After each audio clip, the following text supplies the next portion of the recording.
사람은 누구라도 깨끗한 것을 추구하죠. 그렇지만 자신과 자기 주변을 깨끗하게 하는 사람은 자기에게도 성실하고 자기 주변에게도 성실한 사람입니다. 저희 아들이 어제 전화가 와가지고 드디어 터키 앙카라에 숙식하는 곳에 이제 들어가게 되었습니다. 제가 첫날 떠나고 그 다음 날 이제 우리 아들 방을 청소하려고 들어갔습니다. 들어가면서 저는 마음을 내려놓았습니다. 이 방에 들어가더라도 저는 시험에 들지 않게 해달라고. 그런 마음을 가지고 들어갔더니 정말 하나님께서 시험 들지 않게 했습니다. 기대치를 많이 내려놓는다는 것. 그것은 신앙생활 할 때도 굉장히 중요합니다. 너무 많은 기대치를 가지게 되면 오히려 그것 때문에 나도 힘들고 상대방도 힘들게 할 수 있기 때문입니다. 딸은 좀 다를까 생각하지만 딸에 대한 기대치도 내려놓고 저는 방문을 엽니다. 그렇지 않으면 시험 들기 때문에 방문을 열 때 마음속에 기대보다는 기도를 합니다. 그리고 저는 어젯밤에 저의 마음의 방문을 열려고 했습니다. 한참을 열려고 했는데 안 열려지는 겁니다. 너무 딱딱했습니다.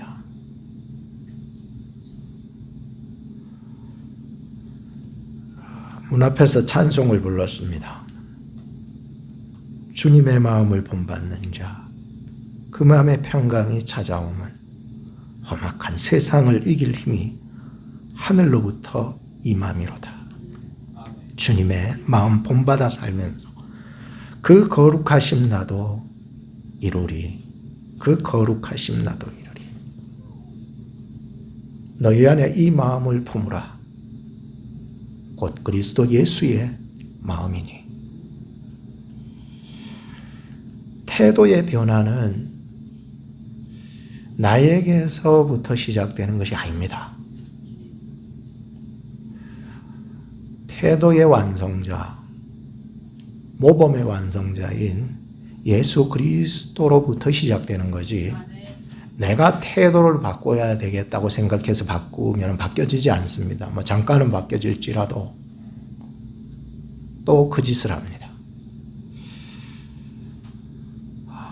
오늘 예수 그리스도께서 여러분들의 태도에 함께 해주시기를 바랍니다.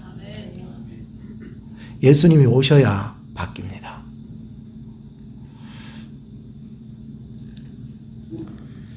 오늘 말씀을 통해서 이 바리새인들과 서기관들의 태도는 잘못된 성경 해석에서부터 시작되었다는 말씀을 드리고 싶습니다. 1절에서 5절인데요. 오늘 본문 속에 나타나는 이 바리새인들과 서기관들은 잘못된 성경 해석자들로부터 배웠기 때문입니다. 그들이 믿은 것은 율법이 아니라 하나님의 말씀인 율법을 인간적인 규칙으로 만들었던 유대의 랍비들과 서기관들 때문이었습니다. 70년의 바벨론 포로 생활이 끝나고 흩어졌던 그 유대인들이 유대로 이제 돌아와서 살려고 하는데, 유명한 랍비들과 서기관들이 율법을 가지고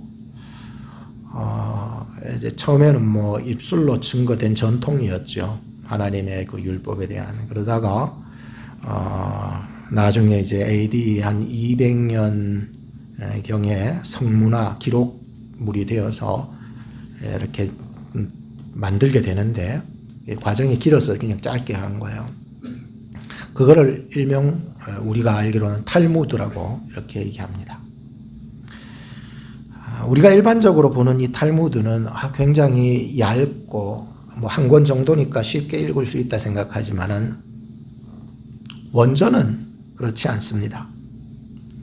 63권의 방대한 책이고 무게만 해도 저의 몸무게만큼의 무게를 가지고 있다고 합니다. 랍비들과 서기관들은 모세 오경의 말씀을 6,000가지 이상의 세부 목록으로 분류했고 그 중에서 613가지의 유전 규칙을 만들어 하라는 명령 248개와 하지 말라는 명령 365개를 만들어서 사람들로 지키게 했습니다. 그렇게 만들어낸 규칙이 하나님의 말씀 곧 율법의 정신보다 높은 경전이 되었고 규칙에서 벗어나면 정죄하고 죄인 취급하게 되었습니다. 실상 사실 율법은 하나님께서 우리 인간들을 살려주시려고 주신 말씀이었는데 이것을 가지고서 규칙에서 벗어나면 정죄하고 죄인 취급하고 억압하고 통제하게 되었습니다. 그리고는 이 유전, 즉 전통 이런 규칙을 가지고서 자기들의 유익을 위해서 정치적으로 이용하기 시작했던 것이었습니다. 굉장히 참 이 율법이 이렇게 퇴색하고 전락해버릴 수 있구나라고 하는 생각을 해봅니다. 오늘 본문에 등장하는 바리새인들과 서기관들은 바로 이 성경에서 벗어난 구전 전통, 즉 이런 전통과 규칙주의자들로부터 잘못된 성경 해석으로부터 교훈을 받고 가르침을 받고 절대화하여 믿기 시작한 것이기 때문에 그들의 잘못된 태도에서 벗어나지 못했습니다. 오늘 우리도 무엇을 교육받고 바른 해석에 서 있지 않으면은 우리도 잘못된 태도에 머무를 수 있다는 것을 교훈받아야 합니다. 이런 사람들은 잘못된 성경 해석을 하다 보니까 가난한 자들과 죄인들과 병든 자들과 쩔뚝발이 이를 부정하게 여기는 그들의 시각으로 볼 때에는 전혀 예수 그리스도를 받아들일 수 없고 복음을 받아들일 수 없는 강팍한 마음이 되었습니다. 2절에 보시면 그들이 예수님의 제자 중 몇 사람이 손 씻지 않고 떡을 먹는 것을 보게 되는 내용이 나오죠. 그들이 그것을 본 이상 자기들의 그 규칙 때문에 견딜 수가 없었습니다. 저거 죄인인데, 하나님을 더럽게 한 자들인데 저거 가만두면 안 된다는 거죠. 즉각적으로 그들을 장로의 유전, 곧 조상들의 유전, 인위적으로 만든 그 율법 해석을 중심으로 제자들을 중죄인 취급하면서 예수님께 찾아와서 당신의 제자들이 손도 씻지 아니하고 떡을 먹었다고 추궁하려고 찾아온 것입니다. 3, 4절을 보시면 관로가 쳐져 있는데 이거는 마가복음의 독특한 설명에서 이렇게 나온 것이었습니다. 그들이 얼마나 규칙에 철저했었던 사람인지 마가가 지금 관로를 만들어 잘 설명해 주고 있습니다. 여러분들 관로 속을 보면은 그들의 손 씻는 정결 정도가 굉장히 깨끗하다라고 하는 생각이 들죠. 손을 부지런히 씻지 않으면은 먹지를 않았습니다. 참 대단하죠. 우리도 바쁘면 손 씻지 않고도 먹을 수 있잖아요. 그런데 손 씻지 않고 절대로 먹지는 않았습니다. 물을 손에 적시지 않고는 먹질 않았고 장과 주발과 녹그릇 같은 이 식기들은 세상 것으로부터 부정탈 수 있기 때문에 항상 씻어서 먹습니다. 그 정도로 정결에 치중했던 그들이 예수님의 제자들이 씻지 않는 손으로 떡을 먹고 있는 그 모습을 보니까 이거는 완전히 더럽기 짝이 없고 저거는 완전히 중죄인이다. 죄인 취급을 하지 않을 수 없었습니다. 하나님의 거룩함을 스스로 더럽혔다고 생각을 하면서 말이죠. 그래서 예수님을 찾아와서 추궁하는 것입니다. 5절을 보십시오. 이에 바리새인들과 서기관들이 예수께 묻되 어찌하여 당신의 제자들은 장로들의 유전을 준행치 아니하고 부정한 손으로 떡을 먹나이까? 이렇게 물었습니다. 여러분, 바리새인 서기관들은 잘못된 성경 해석을 신뢰하다 보니까 잘못된 신앙 태도를 고수하고 있습니다. 오늘 우리들은 어떻습니까? 신앙생활 좀 오래 했다고 해서 성경을 무시해도 됩니까? 내가 직분을 좀 받았다고 해서 그 직분을 가지고 성경 위에 서도 됩니까? 그렇지는 않습니다. 아무리 내가 교회를 오래 다니고 아무리 내가 높은 직분을 받았다라고 생각을 해도 성경 위에 올라설 수 없습니다. 그들이 고수하고 있는 그러한 장로들의 유전과 그들이 절대화하는 규칙들 또한 성경 위에 올라서서는 안 되는 것이지요. 혹시 내가 나도 모르는 사이에 하나님보다 우위에 있거나 하나님의 말씀 그 성경에 벗어나서 우위에 있다면 이 말씀을 통해서 당장 내려오시기를 축복하는 것입니다. 주님이 우리의 왕이시고 우리의 구주시고 우리를 구원하실 위대한 능력자이시기 때문입니다. 그분을 나의 진정한 왕으로 섬길 수 있는 저와 여러분 우리 교회가 되기를 주님의 이름으로 축복합니다. 바리새인들과 서기관들은 율법의 본래의 뜻은 잃어버리고 수많은 규칙들을 만들어서 사람들을 살려내지 못하고 도리어 묶어 통제하기만 했던 것이 결국은 빗나간 태도를 만들어 그리스도와 그리스도의 공동체에 위협을 주고 있었습니다. 두 번째로 우리가 생각해 볼 것은 바리새인들과 서기관들 태도에 대한 예수님의 첫 번째 답변이 나오고 있습니다. 그 첫째는 바로 외식적 태도라고 하는 것입니다. 바리새인들은 사람이 만든 규칙을 가지고 추궁했지만은 예수님께서는 하나님의 말씀을 가지고 대응해 나가고 있었던 것이죠. 곧 BC 7세기경에 활동했던 이사야서 말씀을 가지고서 지금 대응하고 있습니다. 어떤 사람은 사람이 만든 그 전통 위대하지요. 그것으로 막 반격하는데 예수님께서는 오직 하나님의 말씀을 들어서 대응해 나가고 있었던 것입니다. 이사야가 활동했을 그 BC 7세기경에도 바리새인들과 서기관들처럼 외식적인 사람이 있었던 것을 예수님은 관파하셨고 아셨기 때문에 이 본문을 들어서 사용하고 계십니다. 그렇다면 BC 7세기경뿐만 아니라 오늘날은 어떨까요? 오늘날에도 이 말씀이 우리에게 적용될 수 있다면 오늘날에도 당연히 외식적인 태도로 신앙생활을 하는 사람들이 있다고 믿어지는 것입니다. 사람들 앞에서는 잘 믿는 척하면서 사람들이 안 보이는 곳에서는 자기 멋대로 살아나가는 사람을 우리는 외식하는 자들이라고 말합니다.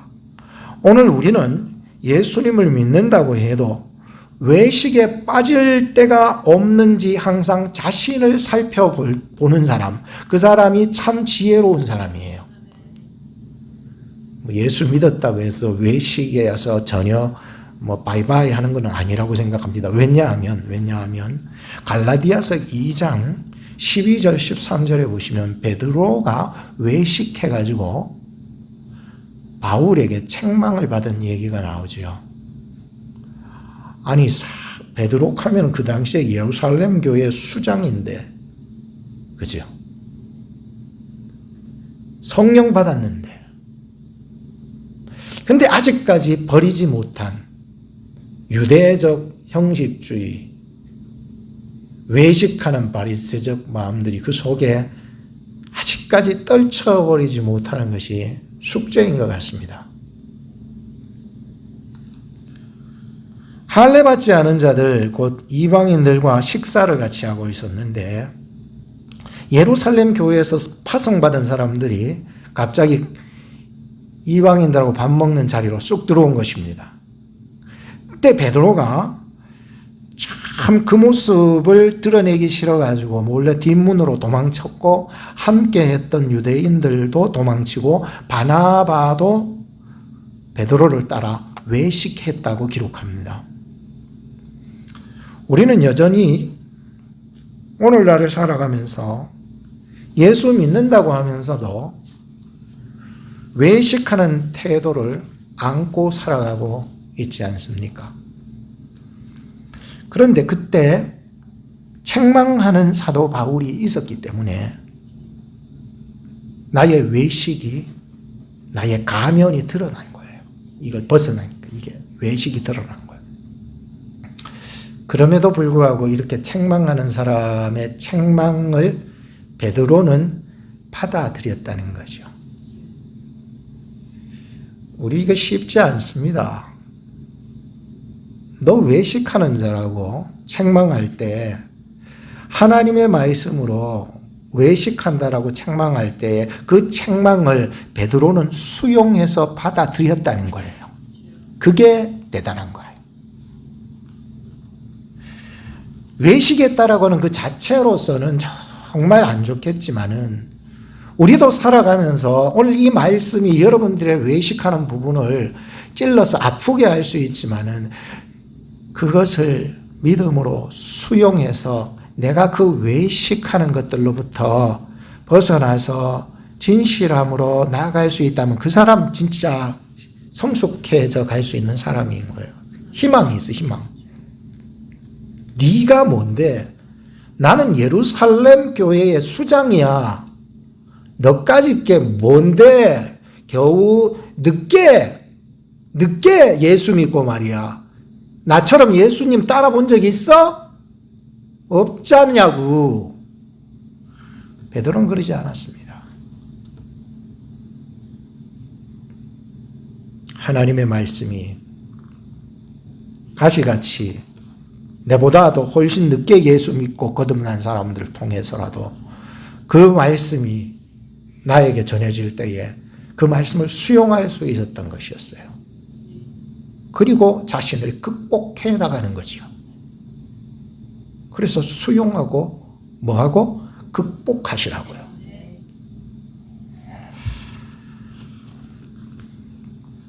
6절을 보시면은 가라사대 이사야가 너희 외식하는 자에 대하여 잘 예언하였도다. 기록했으되 이 백성이 입술로는 나를 존경하는데 마음은 내게서 멀도다.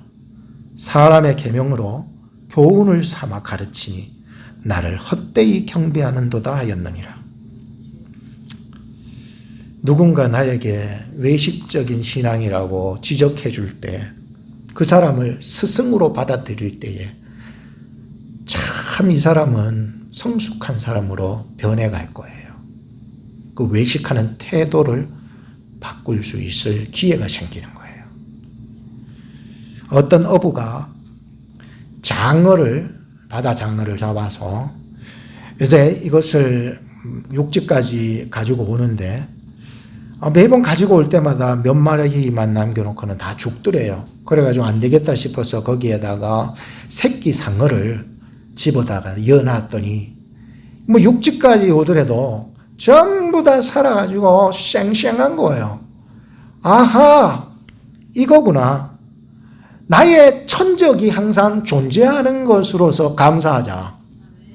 와, 교회에 저런 인간이 있어가지고 나를 괴롭히는지 모르겠다고 생각하지 말고 나를 공격하고 괴롭히는 것 때문에 내가 하나님을 더 부여잡고 말씀을 더 부여잡고 기도할 수 있는 사람이라면 그 사람은 성숙한 사람이에요.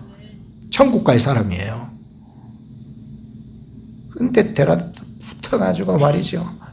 네가 내한테 그런 소리를 했냐고 들어붙으면은요, 네 죽고 내 죽는 거예요. 네 죽고 내 죽고. 오늘 우리를 거듭나게 하고 살게 하는 것은 말씀밖에 없습니다. 말씀밖에. 예수님께서 대응해서 사탄과 이기셨을 때도 말씀이셨지만은 오늘 바리새인과 서기관들과 대응할 때에도 뭐 가지고 싸웠어요? 말씀으로 싸워. 말씀. 천지가 무너져도 하나님의 말씀은 결코 무너지는 일이 없어요. 세상의 유전, 조상들의 전통, 그걸로는요, 우리를 보호해 줄 수 있는 것이 아닙니다. 천국 가게 하는 것이 아닙니다. 인간적인 그러한 유전들은요, 우리를 천국 가게 못하지만 오직 살아계신 하나님의 말씀으로만이 우리가 거듭나게 되는 것이죠. 거듭나요. 세 번째로는 바리새인들과 서기관들의 태도에 대한 예수님의 두 번째 답변입니다. 그게 뭐냐면은 고르반의 태도입니다. 고르반. 예수님께서는 9절에서 13절을 통해서 너희가 고르반 하면은 그만이냐? 다시 말하면은 하나님께 드렸다는 게 고르반이거든요. 나 이거 하나님께 드렸다 하면 그만이냐? 왜? 부모를 봉양하는 그런 사회적인 책임은 하지 않으면서 난 하나님께 드렸다라고 하는 것으로서 부모 공양의 책임을 너는 회피하느냐라는 거예요. 오늘 우리 그리스도인들이 살아가면서 하나님이 우리로 하여금 사회적인 책임을 우리에게 주셨어요. 물론 오늘 본문에는 부모 얘기만 나오지만 우리는 사회적인 책임이 있는 것입니다. 남편이 아내에게 대한, 아내가 남편에게 대한, 자식이 부모에게 대한, 부모가 자식에게 대한 이런 의무들이 있는 것입니다. 하나님을 나는 믿는다 그러면서 이러한 의무들이 아무것도 없다면 그것이 바로 무슨 태도? 고르반의 태도가 되는 거예요. 하나님께 드렸으면 다냐? 예수님이 질문하는 것 아닙니까? 하나님 믿으면 다냐? 예수님이 질문하는 것 아닙니까?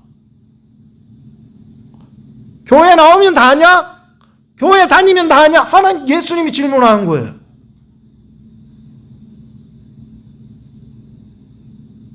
네가 해야 될 사회적인 책임은 지기 싫어가지고 너가 그렇게 회피하면서 나는 하나님 앞에 드렸다라고 생각을 하면은 그게 바로 고르반의 태도라고 하는 것이에요. 자꾸 남 생각하지 말고 내 자신 속에 고르반의 태도를 찾아볼 수 있는 사람이 진정한 지혜자입니다. 이런 사람이 성숙하게 되고요. 이 말씀 앞에 바리새인들이, 서기관들이 어떻게 되었을까요? 네 고르반했지? 그래서 고르반 하면 다냐? 하나님 믿는다고 네가 그 전통적인 인간으로 만드는 그 전통적인 유전을 통하여서, 규칙을 통하여서 네가 하나님 믿는다고 얘기하면 다냐라고 예수님이 질문하시고 계시잖아요.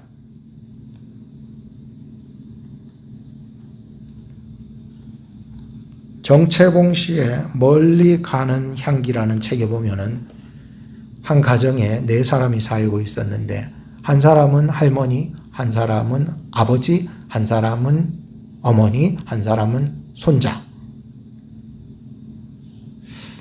뭐 잘 사나 싶은데 시간이 흘러갈수록 자꾸 부부가 싸우더래요. 엄마 아빠가 싸우는 거예요. 말 조심해가지고 뭐 할머니나 자기 아들 듣지 않으려고 처음엔 조용히 싸웠지만 날이 갈수록 이게 참을 수가 없어서 더 소리를 지르고 하다 보니까 내용은 그겁니다. 할머니가 너무 더럽다는 거예요. 할머니가 너무 창피해서 죽을 지경이라는 거예요. 이 며느리가 너무 시어머니가 너무 더럽고 창피해서 도저히 내가 시어머니 모시고 이게 안 돼. 그래서 오늘도 내가 병원 다녀왔어 하면서 남편하고 싸우는 거야. 그러면 남편이 얘기하죠. 그럼 어머니인데 어떡하라고. 어머니인데 어떡하라고. 아니 어머니라도 도대체 너무 더럽고 너무 비위생적이고 아우 진짜 동네 창피해서 내가 진짜 못 살겠다고 막. 결국은 아내가 선택하라고 그랬습니다. 남편한테. 당신 어머니 선택할래? 나를 선택할래? 난 더 이상 못 참겠다라고 얘기한 거야.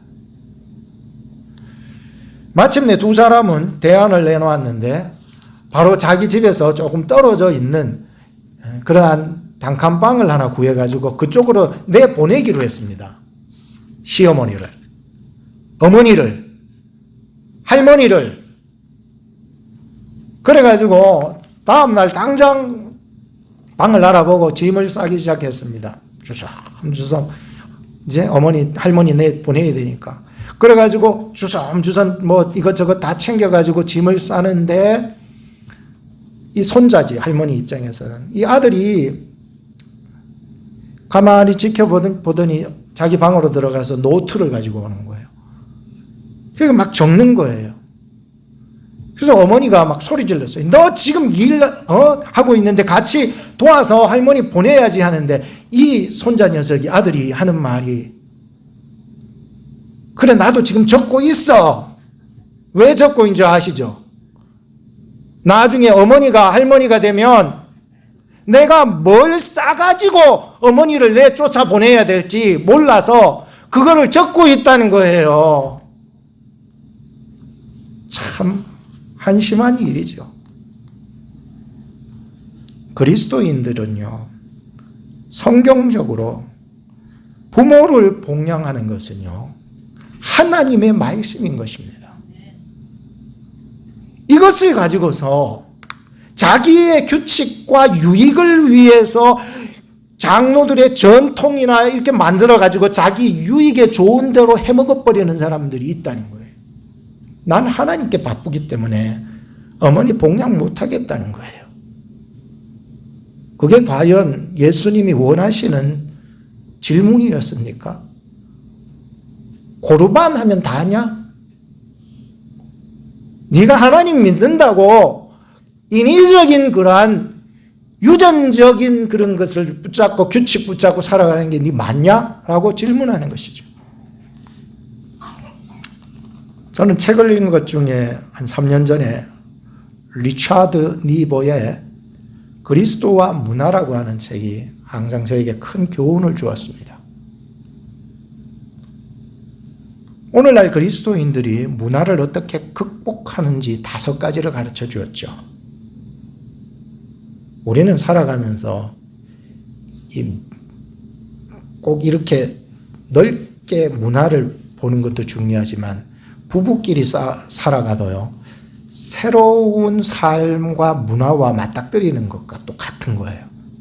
그러니까 이런 어떤 생각을 가지면서 이 책을 보면서 참 그리스도께서는 이 세상의 문화를 어떤 방식으로 극복해 나가셨는지 볼 수가 있었어요.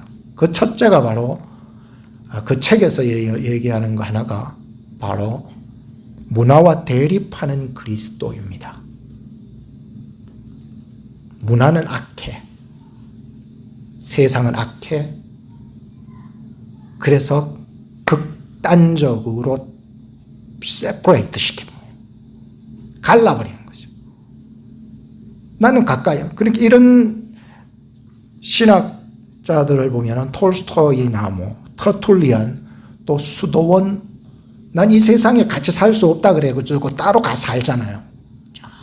저쪽에 수도원 운동가들 말이죠. 문화는 세속적이기 때문에 대립시켜서 믿어야 한다고 했습니다. 두 번째는 문화에 속한 그리스도이십니다. 칸트, 슐라이어마크, 알버트 리츠 같은 사람은요, 문화적인 그리스도, 즉 인간적인 그리스도로 믿어야 한다고 했습니다. 세 번째는 문화 위에 있는 그리스도이십니다. 클레멘트, 토마스 아퀴나스 같은 이런 위대한 사람들이요, 문화는 하나님이 창조하신 것이고 그리스도께서 창조하신 것이기 때문에 이 문화 위에 올라서서 통치하고 다스려야 한다, 이렇게 믿었습니다. 네 번째는요, 문화와 역설적 관계에 있는 그리스도이십니다. 바울, 루터, 그 당시에는 많이 이단으로 거론된 말시온 파당들 말이죠. 이런 사람들은 문화를 구분해 놓았지만은, 문화와 자기는 구분해 놓았지만은 여전히 문화 속에 살고 있는 이중적인 역설 속에 살고 있는 자신 말이죠. 그렇게 믿었던 거예요.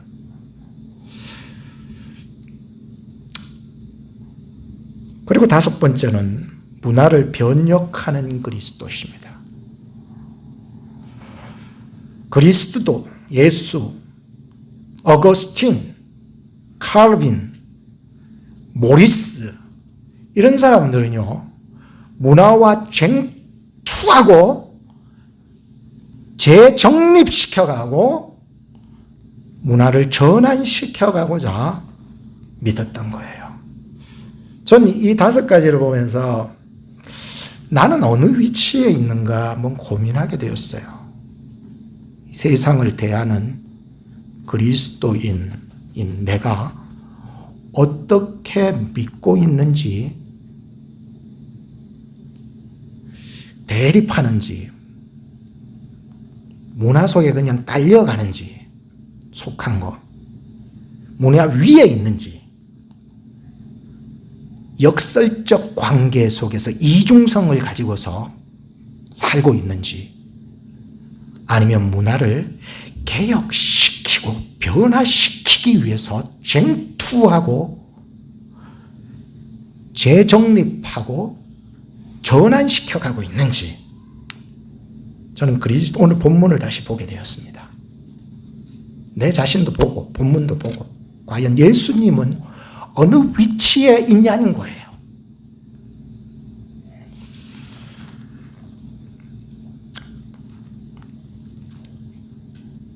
우리는 세상을 살아가면서 나와 다른 문화를 접촉할 것입니다. 접촉하고 있습니다.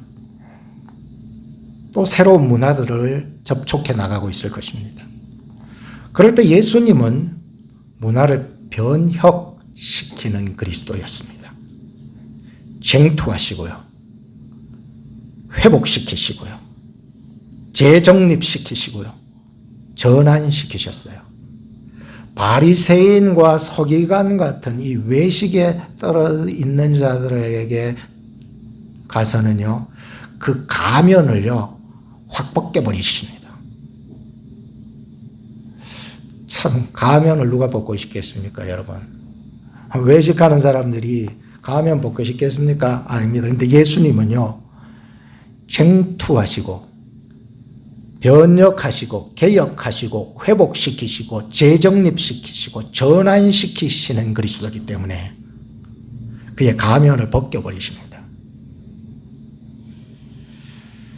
이를 위해서 계속 싸워가셨던 것이 그리스도셨고, 이 책의 저자였던 리차드 니버라고 하는 사람도 제일 끄트머리에 가면은 그런 얘기를 하죠.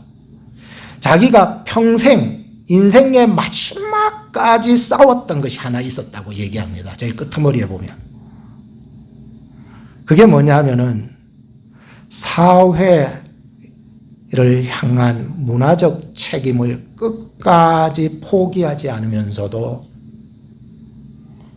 그리스도에 대한 신앙 고백을 끝까지 유지하기 위해서 평생을 씨름했다고 기록합니다. 평생을. 여러분들 이거 뭐 별거 아니라고 생각하시는 것 같은데 이런 위대한 사람도요 평생을 이 문제 가지고 씨름했다는 거예요. 평생을 죽을 때까지. 여러분들은 어떻게 살고 계십니까? 그냥 뭐 극단적으로 갈라놓고 삽니까? 세상에 딸려가 삽니까? 내가 장악하려고 막 그렇게 삽니까? 안 그러면 이중성 속에 늘 고민하며 삽니까? 아니면 그리스도처럼 변혁하면서 살아가시렵니까? 우리의 목표는 바로 이 세상 문화를 변혁시키는데 맞춰야 된다고 생각합니다. 이렇게 따랐던 사람들이요, 칼빈이라든지 어거스틴이라든지 모리스라든지 예수 그리스도께서 그렇게 사셨기 때문입니다. 결론을 짓겠습니다. 마음의 태도를 바꿔야 됩니다.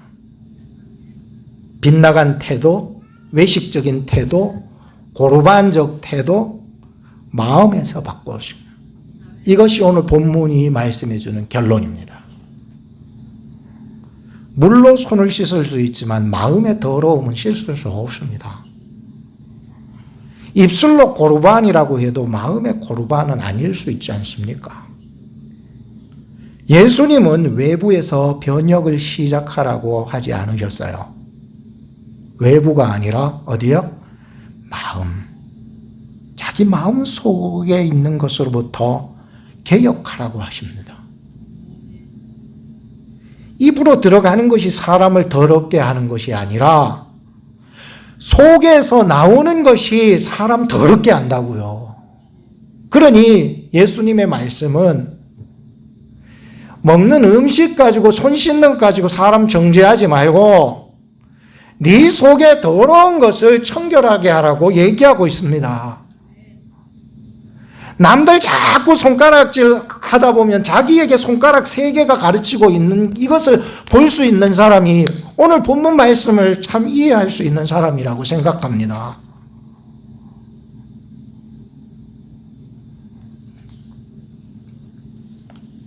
타락한 인간의 마음속에 뭔 선한 것이 있겠습니까? 있어요? 전혀 없습니다. 전혀. 그 어떤 사람도 없습니다. 예수님 그렇기 때문에 우리 마음에 타락한 이 악한 마음 속에 있는 것부터 회개해 나가라고 그러는 게 그게 진정한 개혁이야.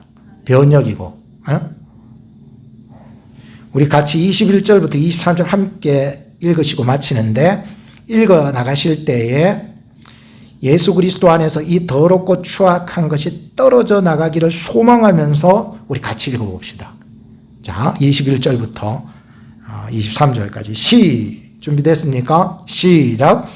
속에서 곧 사람의 마음에서 나오는 것은 악한 생각 곧 음란과 도적질과 살인과 간음과 탐욕과 악독과 속임과 음탕과 흘기는 눈과 회방과 교만과 강패니 이 모든 악한 것이 다 속에서 나와서 사람을 더럽게 하느니라. 기도하겠습니다. 하나님 아버지 감사합니다. 영원히 죽을 수밖에 없었던 저희를 예수 그리스도 안에서 살려주시고 하나님의 말씀으로 든든히 세워주시기를 소망하고 또 소망합니다. 말씀 앞에 외식적인 태도, 고르반의 태도, 악한 마음의 태도들이 변화를 받고 인생의 본 어게인을 말씀 안에서 경험할 수 있도록 이 한 주간 저희들을 이끌어 주시옵소서. 우리를 사랑하사 날마다 말씀으로 인도하시는 우리 구주 예수님의 이름으로 기도합니다. 아멘.